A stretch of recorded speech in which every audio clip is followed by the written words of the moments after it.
Olá, gente. O nome dessa apresentação é o que é o identitarismo, né? A questão, e é uma breve explicação sobre as políticas identitárias e a teoria interseccional, que seria o subtítulo. A referência bibliográfica dessa apresentação é o livro Interseccionalidade, de Patricia Hill Collins e Silma Bird, né? Publicado pela editora Boitempo no ano de 2021. Essa apresentação é praticamente uma resenha desse livro, né? Assim que eu achei um texto bastante esclarecedor para quem quer entender do que se trata a interseccionalidade, né? E assim, o livro é até assim, meio exaustivo para você que não é muito curioso a respeito do assunto, né? Ele tem quase 300 páginas e ele é um texto que vai muito além da explicação básica do que é a teoria interseccional ou a interseccionalidade, né? Tanto a Patricia Hill Collins como a Silma Big, elas são professoras e pesquisadoras, né? E elas são adeptas da interseccionalidade, né? Isso, elas utilizam da interseccionalidade para suas pesquisas. Alguns pressupostos da nossa apresentação aqui, né?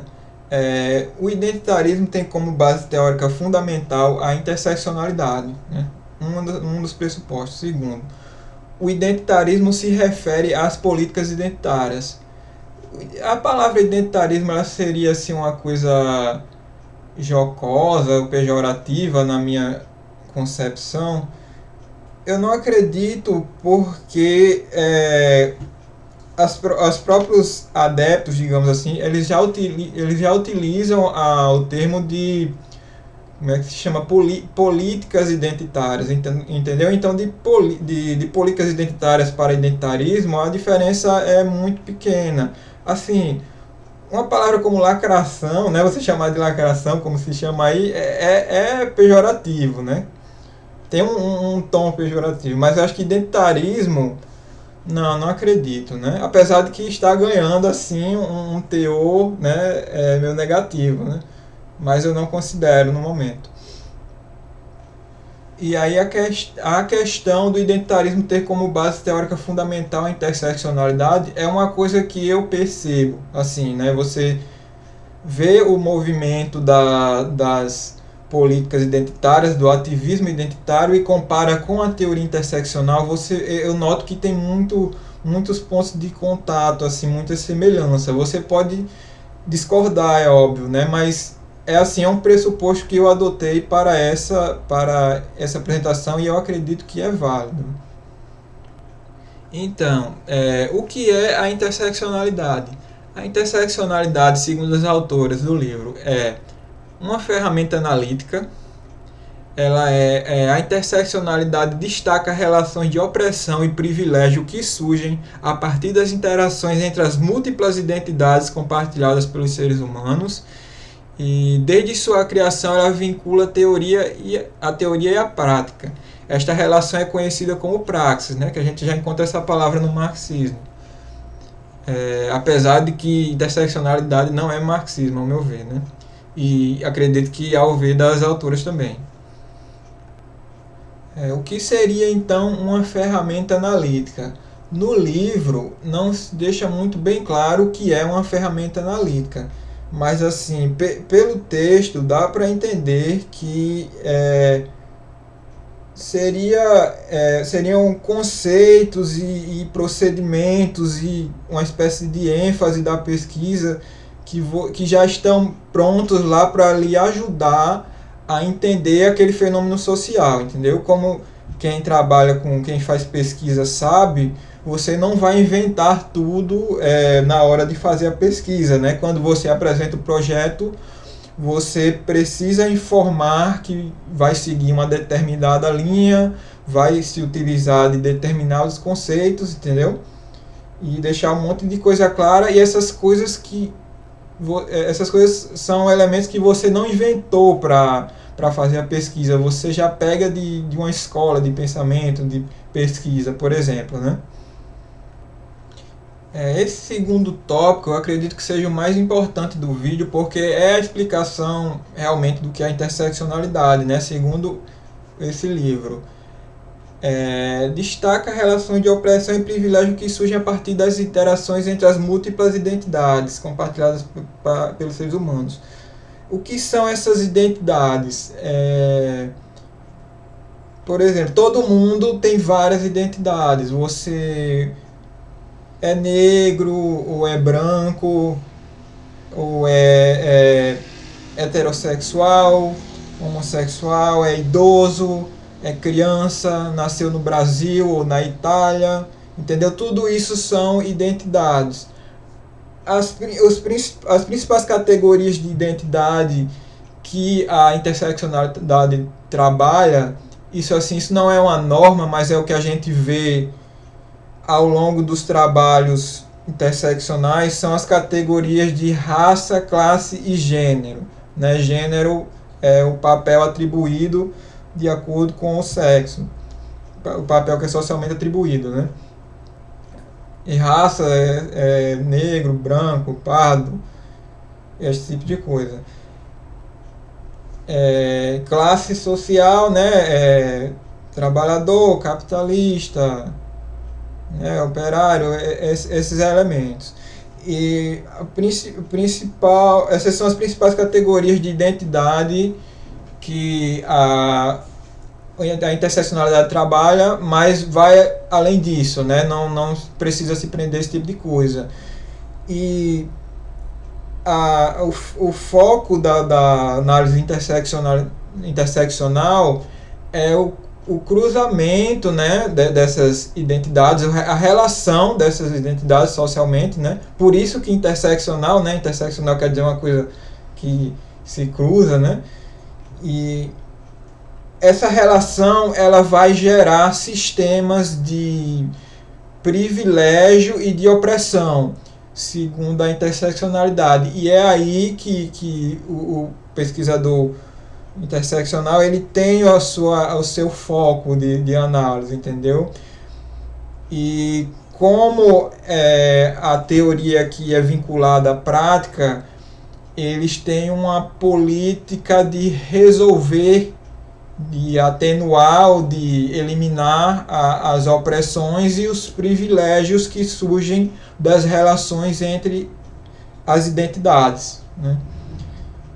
Então, resumidamente, seria isso a interseccionalidade. É uma ferramenta analítica que ela estuda e procura intervir principalmente na opressão e nos privilégios que são gerados pela pela relação, né, vamos simplificar aqui, pela relação entre as múltiplas identidades, né, que existem socialmente, né? Por exemplo, né, você tem a identidade homem e mulher, e a relação entre homem e mulher gera um privilégio para os homens e uma relação de opressões para as mulheres, né, que é o chamado machismo, né, o patriarcado, né, esse tipo de assunto é que é o cerne da interseccionalidade. A criação do termo interseccionalidade, né? O termo foi criado nos Estados Unidos pela pesquisadora da área do direito, Kimberly Crenshaw. Eu não sei como se fala direito o nome dela, espero ter acertado. Em 1989, para se referir às várias opressões sofridas por mulheres negras. Né? A mulher negra, por exemplo, ela sofre a opressão no caso dos artigos, né, que a Kimberly Crenshaw publicou, a opressão pelo racismo, né, e também por causa da posição social da maioria dos negros de operários, né, de proletários. E os estudos interseccionais já existiam antes que o termo fosse cunhado ou criado. Né? Quer dizer, quem vincula a palavra interseccional a esse tipo de estudo é a Kimberly nos artigos que ela publica sobre estudos na área do direito nesse fim da década de 80, né? E pelo que eu entendi, a interseccionalidade ela vai surgir de outra teoria, que seria a teoria crítica de raça, que é uma coisa que eu acredito não é muito conhecido no Brasil, né? Que pelo menos eu vejo mais se falar de interseccionalidade do que da teoria crítica de raça. Mas é importante saber que trabalhos com essa característica de interseccionalidade entre as identidades e sistema de opressão e privilégio já eram produzidos antes da Kimberlé Crenshaw utilizar a palavra. Entendeu? A coisa já existia antes de 1989. A institucionalização da interseccionalidade. Talvez esse processo aqui tenha sido a coisa mais importante que tenha acontecido com os estudos interseccionais e explica bastante a situação em que a interseccionalidade se encontra hoje, né? Que assim é uma coisa muito forte na academia, né? Nas universidades. Os trabalhos interseccionais eram obras de pesquisadores e ativistas pelos direitos civis norte-americanos, né? Mas assim, vai acontecer essa coisa, né? Esses pesquisadores e ativistas passaram por um processo de institucionalização durante as décadas de 1980 e 1990 nos Estados Unidos. O que é essa institucionalização da interseccionalidade? Esses pesquisadores eles vão ser absorvidos pelo Estado e pelas instituições privadas, pelas empresas norte-americanas, né? Eles vão passar a ocupar cargos de funcionários do Estado e das empresas privadas, né? Atuarem como professores universitários, por exemplo, né? Eles vão ser incorporados para a divulgação desses estudos que eles estavam fazendo, né? E aí você vai ter uma institucionalização da teoria interseccional nos Estados Unidos. A interseccionalidade antes da cunhagem do termo, né? O livro Mulheres, Raça e Classe, de 1981, que aqui no Brasil também foi publicado pela editora Boitempo, né, de São Paulo, escrito por Angela Davis, é considerado uma das obras interseccionais publicadas antes que as características da teoria fossem delimitadas, né? Antes da cunhagem do termo por Kimberlé Crenshaw, por exemplo. Esse é um trabalho que ele já faz, por exemplo, a relação entre raça, classe e gênero para estudar os sistemas de opressão e privilégio que essa intersecção gera, né? Eu li esse livro faz algum tempo, li na graduação, né? E pelo que eu me lembro são várias narrativas, né, de experiência de mulheres negras, né? É mais ou menos assim, só que eu não me lembro o suficiente para entrar em detalhes. E talvez a Angela Davis ela seja um exemplo desse processo de institucionalização que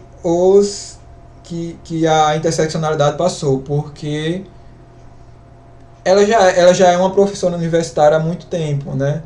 Mas assim, a Angela Davis ela já foi bem mais radical, né? na juventude dela, né? Ela teve problemas sérios aí por causa de ativismo na juventude dela, né? E hoje o discurso da Angela Davis ele é mais aceito, né? Assim, atualmente. Gente, assim, um dos motivos para mim fazer esse vídeo é porque eu acredito que no Brasil existe muita confusão com a teoria interseccional, né? Às vezes as pessoas não deixam claro que estão seguindo essa linha ou elas nem sabem que estão seguindo, né?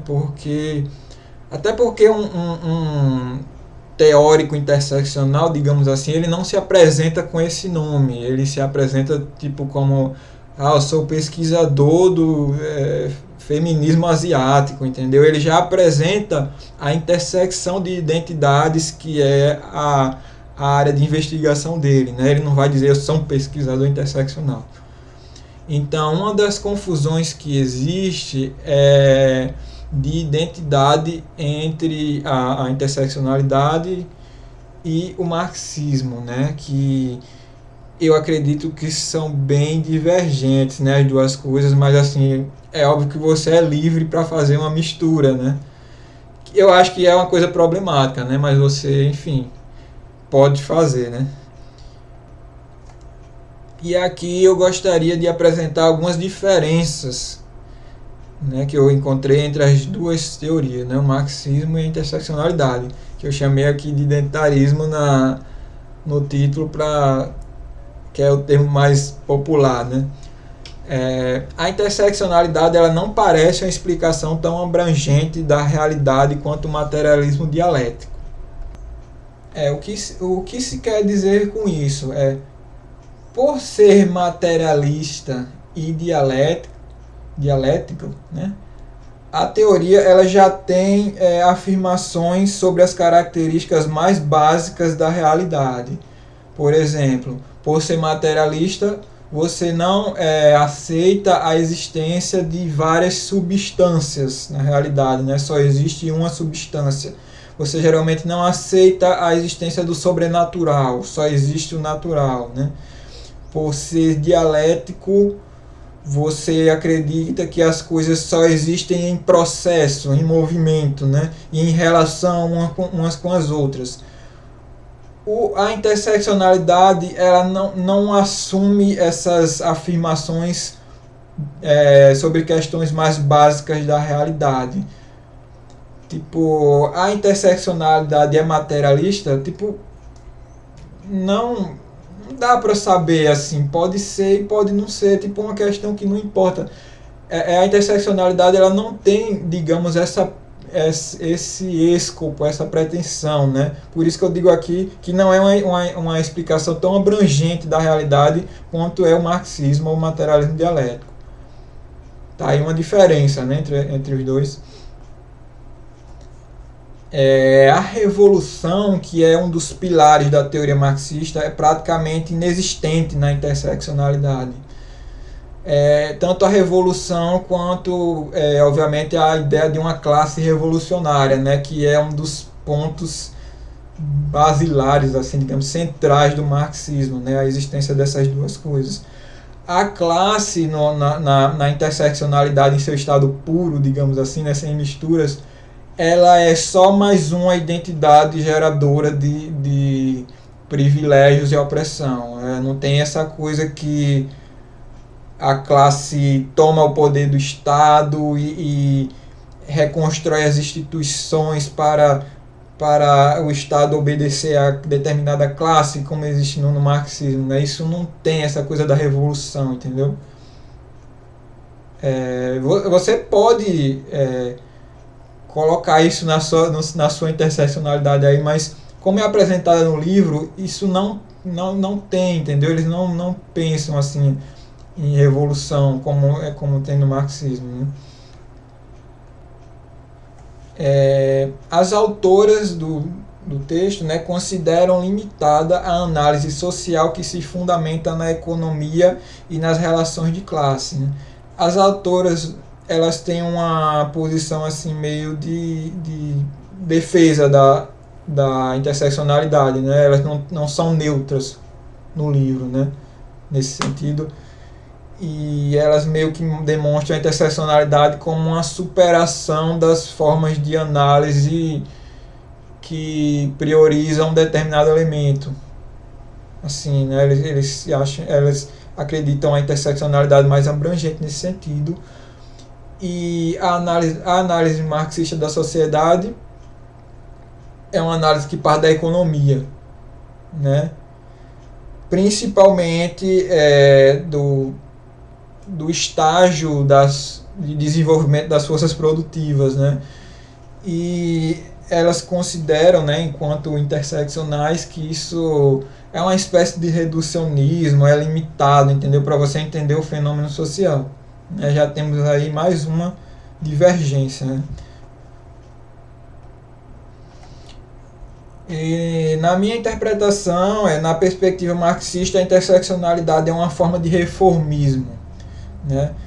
O que é o reformismo, né?